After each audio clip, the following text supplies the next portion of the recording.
I dream ప్రేక్షకులకు నమస్తే. నేను ఉదయశ్రీ. ప్రజెంట్ మనతో పాటు స్టూడియోలో ప్రముఖ ఆయుర్వేదిక వైద్య నిపుణులు, వంటింటి వైద్యానికి కేర్ ఆఫ్ అడ్రస్ అయిన డాక్టర్ చిట్టిబొట్ల మధుసూదన్ శర్మ గారు ఉన్నారు.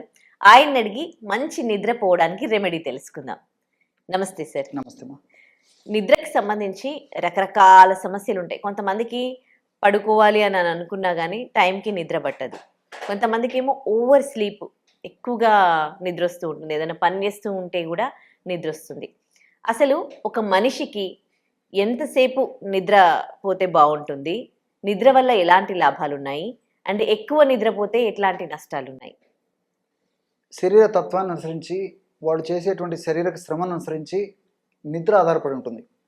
సర్వసాధారణంగా 6 నుంచి 8 గంటలు లేదా 9 గంటలు నిద్ర అవసరం ఒక మనిషికి. బట్ కొంతమందికి 6 గంటలు నిద్రపోయినప్పటికీ చాలా యాక్టివ్గా ఎనర్జెటిక్గా ఉంటారు. కొంతమంది మరి 8 గంటలు నిద్రపోయినప్పటికీ వాళ్ళకు ఇంకా ఏదో అసంతృప్తి ఉండి నిద్ర సరిపోలేదనేటువంటి పరిస్థితి ఉంటుంది.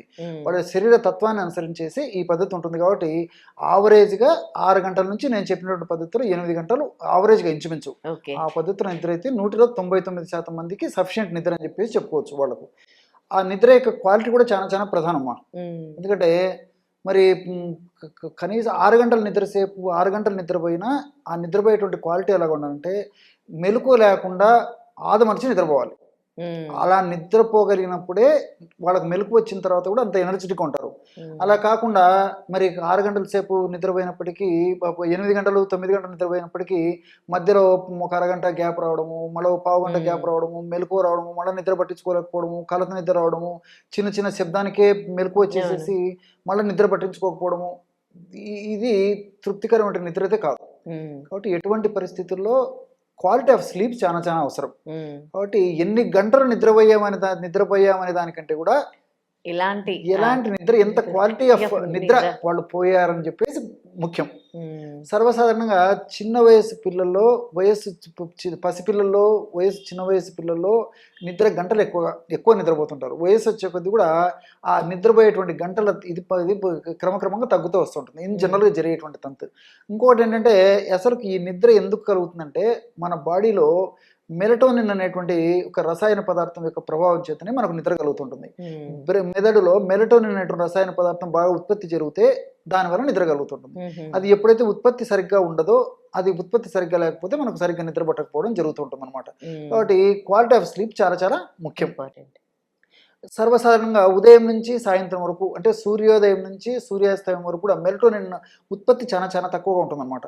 కాబట్టి సాయంత్రము సూర్యాస్తమయం అయిన తర్వాత నుంచి క్రమక్రమంగా మెలటోనిన్ ఉత్పత్తి బాగా జరగడం మొదలవుతుంది. అందుకే పూర్వకాలం వీటన్నిటి దృష్టి ఉంచుకొని గూట్లో దీపం నోట్లో ముద్ద అని చెప్పేసి చెప్పడం జరిగింది. అంటే గూట్లో దీపం పెడితేనే వెంటనే నోట్లో ముద్ద ఆహారం తీసుకొని కొద్దిసేపు ఉన్న తర్వాత విశ్రాంతి తీసుకోమని చెప్పేసి దాని మీనింగ్ అండి. సో ఈ రోజుల్లో ఏం చేస్తున్నారంటే మరి ఏదో 12 పడుకోవడము, 1 గంటకు పడుకోవడము, 2 గంటలకు పడుకోవడము, ఈ విధంగా చేస్తున్నాం అనమాట. సో మన బాడీకి బయలాజికల్ క్లాక్ అర్థం కాక, సో సర్కాడియన్ రిథమ్ అనేది కన్ఫ్యూజ్ అయిపోయేసేసి ఏ టైంలో నిద్రపోవాలో అర్థం కాకుండా పరిస్థితిని మనం క్రియేట్ చేస్తున్నాము. ఎన్ని గంటలు నిద్రపోవాలో మనం బాడీకి అర్థం కాకుండా క్రియేట్ చేస్తున్నాం. కాబట్టి వేళకి ప్రతిరోజు టయానికి పడుకోవడం అలవాటు చేసుకోవాలి. నెక్స్ట్ టయానికి లేవడం అలవాటు చేసుకోవాలి. ఈవెన్ నిద్రపోయేది టయానికి నిద్రపోవాలి, లేచేది టయానికి లేస్తుంటే మన బాడీలో బయలాజికల్ రిథమ్, సర్కాడియన్ రిథమ్ కరెక్ట్గా మెయింటైన్ చేసేసి సమయానికే మెలటోనిన్ కూడా పద్ధతి ప్రకారం ప్రొడ్యూస్ అయిపోయేసి క్షేమదాయకంగా మనం చక్కటి నిద్ర మనం సొంతమయ్యేదానికి అవకాశం ఉంటుంది. ఎప్పుడైతే చక్కటి నిద్ర, ఆరోగ్యకరమైనటువంటి నిద్ర, ప్రశాంతమైనటువంటి నిద్ర ఎప్పుడైతే మనం పొందగలమో దానివల్ల బాడీ రిలాక్స్ అయిపోతుంది, మనస్సు రిలాక్స్ అయిపోతుంది, మానసిక ఒత్తిళ్లు తగ్గుతాయి. BP, sugar, thyroid, hormonal imbalances, మానసిక రకమైన కొన్ని జబ్బులు, ఇలాంటి జబ్బులు రాకుండా ఉంటాయి. వచ్చినటువంటి జబ్బులు చాలా త్వరగా తగ్గుతాయి. మనిషి కూడా చక్కటి ఆరోగ్యవంతమైన జీవితాన్ని గడిపేదానికి అవకాశం ఏర్పడుతుంటుంది. మరి 11, 12 అయినా కానీ ఈ రోజుల్లో నిద్ర పట్టట్లేదు. పడుకుందామన్నా కానీ నిద్ర పట్టదు. అది అలవాటు చేసుకోకపోవడం ఒకటి. ఇంకోటి అంటే హెవీ లైటింగ్ వల్ల కూడా ఈ నిద్ర పట్టదు. చాలా మందికి తెలియదమ్మా. కాబట్టి రాత్రిపూట ఏం చేస్తారు, సర్వసాధారణంగా 9, 10కి ఏదో ఆహారం తీసుకుంటారు. లేదా కొంతమంది ఇంతకుముందు చెప్పినట్టు లేట్గా ఆహారం తీసుకుంటారు. ఆహారం తీసుకున్న వెంటనే ఏదో బెడ్రూమ్లోకి పోవడము, రెస్ట్ రూమ్లోకి పోవడము పెట్టుకుంటారు. మరి ఒక ఆహారం తీసుకున్న తర్వాత ఒక గంట వ్యవధిచ్చేసి వెంటనే పడుకునేటువంటి వాళ్ళని మనం లైట్ వేసి వెతికినా దొరకదు.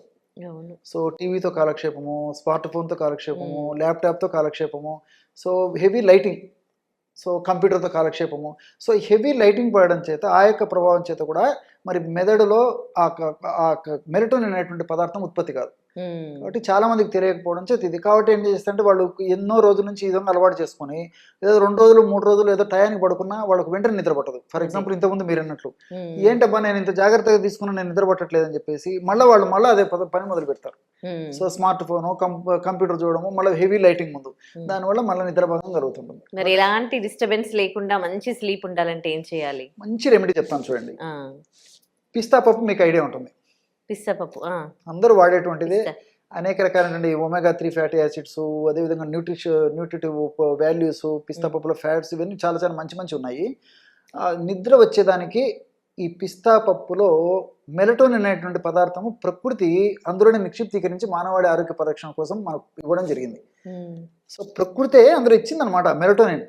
మన బాడీలో ప్రొడ్యూస్ కావడం సెకండరీ. సో ఎప్పుడైతే ప్రకృతిలో మరి ఆ పదార్థాలు ఉంటే మెలటోనిన్ యాజ్ యూజువల్ మనం తీసుకున్నప్పుడు ఫలితాలు మరింత శక్తివంతంగా ఉంటాయి.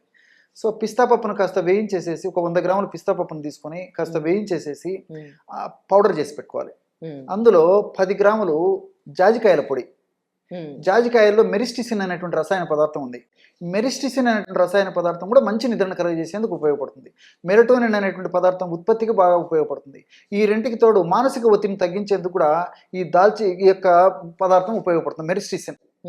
సో ప్రత్యక్షంగా పరోక్షంగా ఈ మానసిక ఒత్తిడిని తగ్గించేందుకు కూడా ఈ యొక్క మెరిస్టిసిన్ అనేటువంటి పదార్థము జాజికాయల పదార్థం ఉపయోగపడుతుంది. కాబట్టి ఒక 10 గ్రాములు ఈ జాజికాయ పొడి తీసుకోవాలి. రెండవ పదార్థంగా దాల్చిన చెక్క పొడి. దాల్చిన చెక్క పొడిలో ఉన్నటువంటి సిసమాల్డిహైడ్ కూడా ఈ నిద్రను కలగజేసేందుకు, మానసిక ఒత్తిడిని తగ్గించేందుకు, అదేవిధంగా మనస్సు తర్వాత బాడీ బాగా రిలాక్స్ అయ్యేందుకు ఈ దాల్చిన చెక్క చాలా చక్కగా ఉపయోగపడుతుంది. దాల్చిన చెక్క పొడి ఒక 10 గ్రాములు కలుపుకోవాలి. సో పిస్తా పప్పు 100 గ్రాములు అయితే జాజికాయల పొడి 10 గ్రాములు, దాల్చిన చెక్క పొడి 10 గ్రాములు అంతా కలపడం వల్ల బ్రహ్మాండమైనటువంటి సహజ సిద్ధమైనటువంటి సైడ్ ఎఫెక్ట్స్ లేనటువంటి అన్ని సైడ్ బెనిఫిట్స్ ఉన్నటువంటి అద్భుతమైనటువంటి నిద్రను కలగజేసేటువంటి మెడిసిన్ రెడీ అయిపోతుంది. ఆహార ఔషధం. దీన్ని రోజు రాత్రి పడుకునేటప్పుడు 1/2 టీ స్పూన్ పౌడరు 1 కప్పు పాలతో కానీ, తేనె వాడదైనటువంటి వాళ్ళు అయితే తేనెతో కలిపి కూడా తీసుకోవచ్చు. లేకపోతే పాలల్లోనే 1/2 టీ స్పూన్ పౌడర్ ప్లస్ తేనె కలిపి కూడా తీసుకోవచ్చు. పాలలో ఉన్నటువంటి ట్రిప్టోఫాన్ అనేటువంటి రసాయన పదార్థం కూడా నిద్రను కలుగజేసేందుకు ఉపయోగపడుతుంది. మెలటోనిన్ అనేటువంటి ఆ యొక్క హార్మోన్ ఉత్పత్తికి దోహదపడుతుంది. కాబట్టి పాలు ఉపయోగపడతాయి. అదేవిధంగా తేనెలో కూడా కాస్తో కూస్తో ఈ యొక్క మెలటోనిన్ ఉంటుంది అనమాట. కాబట్టి ఇది కూడా పరోక్షంగా ఉపయోగపడుతుంది. తేనెలో అనేక రకాలైన పోషక ద్రవ్యాలు ఉన్నాయి కాబట్టి మరి నీరసము, నిస్తరణ, బలహీనత కూడా లేకుండా శరీర పోషణకు ఉపయోగపడమే కాకుండా చక్కటి నిద్రను కలగజేసేందుకు కూడా ఈ యొక్క పరోక్షంగా ఈ యొక్క తేనె ఉపయోగపడుతుంది. ఈ విధంగా మల్టిపుల్ బెనిఫిట్స్ ఉంటాయి. కాబట్టి మరి దీర్ఘకాలం పాటు వాడినప్పటికీ మరి ఎలాంటి ప్రాబ్లమ్స్ ఉండవు. కాబట్టి మరి ఎక్కువ రోజుల పాటు 2 మాసాలు 3 మాసాలు కూడా వాడుకోవచ్చు. కాబట్టి నేను చెప్పినట్టు పద్ధతిలో వాడుకోవడం మంచిది. డోస్ మరి పెంచడం మంచిది కాదు. అక్కడ ఇంకోటి కూడా ఇక్కడ మనం తెలుసుకోవాల్సింది ఏంటంటే నిద్ర కోసం అని చెప్పేసి మందుల కోసం అలవాటుపడడం మంచిది కాదు. ఇలాంటి ఆహార పదార్థాలు ఎక్కువ రోజులు ఒకవేళ వాడినా అంత ఇబ్బంది ఉండదు, కానీ మరి ఎక్కువ రోజుల పాటు ఔషధాలు వాడడం మంచిది కాదు. కాబట్టి జీవన విధానం మార్చుకోవాలి. అంటే వేళకి ఆహారం తీసుకోవాలి, రాత్రిపూట పెందలాడే ఆహారం తీసుకోవాలి. ముఖ్యంగా రాత్రిపూట తేలిగ్గా జీర్ణమైనటువంటి ఆహారము, సహజసిద్ధంగా ప్రకృతిలో దొరికేటువంటి dry nuts, dry fruit, vegetables, seasonal fruits ఇవి తీసుకోవడం అలవాటు చేసుకోవాలి. ఆహారం తీసుకున్న తర్వాత కనీసం 1.5 గంటల వ్యవధి తర్వాత నిద్రకు ఉపక్రమించాలి. పడుకున్నటువంటి శయన గదిలో ఎలాంటి డిస్టర్బెన్సెస్ ఉండకూడదు. ఒకటే శయన గదిలో పడుకోవడం అలవాటు చేసుకోవాలి. ఎలాంటి లైటింగ్స్ తీవ్ర రూపంలో ఉండకూడదు. అదేవిధంగా టయానికి పడుకోవాలి. నేను ఇంతకుముందు చెప్పినట్లు దీంతో పాటు మరి ప్రతిరోజు minimum walking, jogging, skipping, running ఎవరికి ఏది వీలైతే అలాంటి ఎక్సర్సైజ్ కనీసం ఒక 1/2 గంట అయినా ఎక్సర్సైజ్ చేయడం అలవాటు చేసుకోవాలి. ఇలాంటి చిన్న చిన్న జాగ్రత్తలు తీసుకోవడం వల్ల ఇలాంటి మెడిసిన్స్ వాడుకున్నప్పుడు మెడిసిన్స్ వాడి ఆపేసినప్పటికీ మనం తీసుకునే జాగ్రత్తలు ప్లస్ మెడిసిన్ యొక్క ప్రభావము సదా మన దేహంలో ఉంటూ సదా కాపాడుతూ సదా మనల్ని రక్షిస్తూ చక్కటి ఆరోగ్యాన్ని మనం సొంతమైనందుకు ఉపయోగపడుతూ ఉంటాయమ్మా. కొంతమందికి మధ్యాహ్నం ఇంట్లో ఉండే వాళ్ళకి నిద్రపోవాలంటే చాలా ఇష్టం. నిద్రపోతేనే రిలాక్స్ ఫీల్ అవుతారు. అట్లా మధ్యాహ్నం నిద్ర వల్ల ఏమైనా లాభాలు ఉన్నాయా? అసలు మధ్యాహ్నం నిద్రపోవచ్చా? శరీర శ్రమను బట్టి వాళ్ళ యొక్క వయస్సును బట్టి మధ్యాహ్నం నిద్ర అవసరమవుతుంది. శారీరక శ్రమ ఎక్కువ చేసినటువంటి వాళ్ళు కానీ, మరి ఎక్కువ వయసు ఉన్నటువంటి వాళ్ళు కానీ ఇలాంటి వాళ్ళకి మధ్యాహ్నం నిద్ర మంచిదే. కానీ ఇక్కడ మీరు గుర్తుంచుకోవాల్సింది ఏంటంటే మధ్యాహ్నం నిద్రపోతే కొంతమందికి నిద్రలేమి సమస్య ఉన్నటువంటి వాళ్ళు, నిద్ర సరిగా పట్టనటువంటి వాళ్ళు ఏమవుతుందంటే మధ్యాహ్నం నిద్రపోతే రాత్రి నిద్రపోరు. అలాంటి వాళ్ళు మాత్రము మరి మధ్యాహ్నం పూట నిద్ర అవాయిడ్ చేయడం మంచిది. మిగతా వాళ్ళందరూ నేను చెప్పినటువంటి పద్ధతిలో వయసు ఉన్నటువంటి వాళ్ళు కానీ, శారీరక శ్రమ ఎక్కువగా చేసినటువంటి వాళ్ళు కానీ, అలసటకు గురైనటువంటి వాళ్ళు కానీ కాస్త విశ్రాంతి తీసుకోవడంలో తప్పులేదు మధ్యాహ్నం. అది కొద్దిసేపే, ఎక్కువ గంటలు కాకుండా. రైట్. మంచి రెమెడీ తెలియజేశారు. థ్యాంక్ యూ అండి. నమస్తే. And for more videos, Please subscribe to iDream. Please subscribe to iDream. Please subscribe iDream. And please subscribe to iDream. For more videos, subscribe to iDream. please like, share, and subscribe to the channel. Congratulations, iDream. Subscribe to iDream. Subscribe to iDream. So subscribe to iDream Media. iDream ki iDream team andarki huge congratulations. Please subscribe iDream Media. Please subscribe to iDream. Subscribe iDream. Please subscribe to iDream.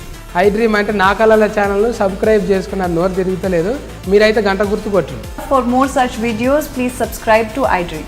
Subscribe to iDream. Please subscribe to iDream. Please subscribe iDream Media. Please do subscribe to iDream. Please subscribe to iDream Media. For best entertainment and information, please subscribe iDream. And don't forget to subscribe to iDream.